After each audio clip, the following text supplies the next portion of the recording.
Minsan-minsan maririnig natin yung ating mga kaibigan na mga runner, sasabihin nila sa mga training nila, ngayon magte-train ako. Dapat yung pacing ko is yung half marathon ko or yung pang half marathon ko na pace or pang marathon ko na pace. Tapos biglang sumagi sa isip nyo, teka lang, hindi pa naman tumatakbo tong kaibigan ko ng marathon na. Or, teka lang, hindi pa naman tumatakbo to ng half marathon. Yung mga race talaga, hindi sila tumatakbo.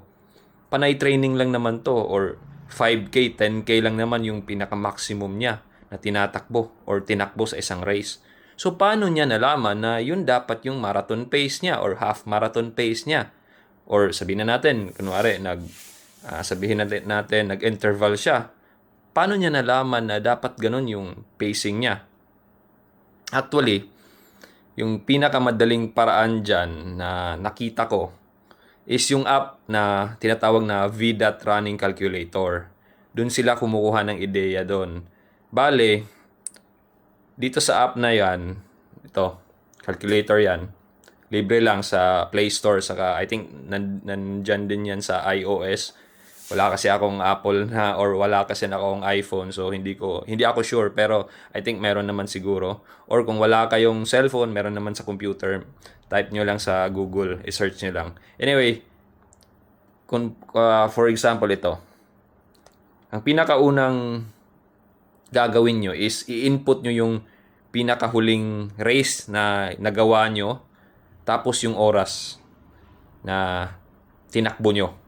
For example, ito, 10K ko. Yung pinakahuling 10K ko is around 51 minutes. So, ang average pace ko dyan is 5:06 per kilometer. So, after that, click nyo yung calculate. Merong green dyan, calculate. Tapos, after nyang makalculate, puntahan nyo dito sa equivalent. So, dito equivalent. Dito sa baba, merong equivalent tab dyan. Makikita na ninyo dyan yung mga pacing.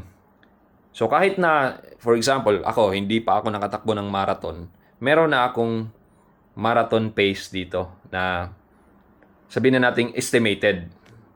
So, ang estimate dito sa calculator na to, ang marathon pace ko is 5 minutes 33 per kilometer. Tapos, ang half marathon ko is 5 minutes 22. So, dyan. Actually, marami. Meron akong 10K pace or 15K. Tapos, 16K. Yung 10 miles is 16K yan.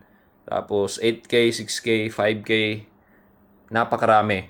Tapos, dito sa training tab, makikita nyo rin yung pacing ko sa easy.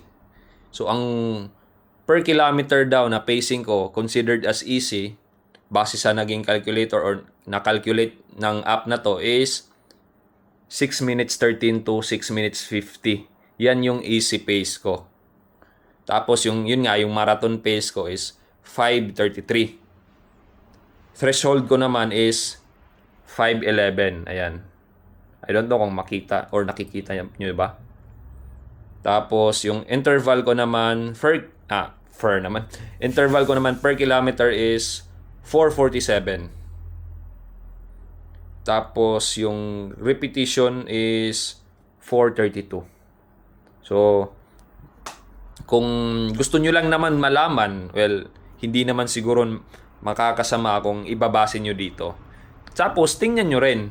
I mean, assess yourself kung kaya nyo ba talaga yung mga binibigay ditong suggestion na pacing sa takbo nyo. So, yun lang naman, at least makatulong dyan sa mga beginner runner din na katulad ko.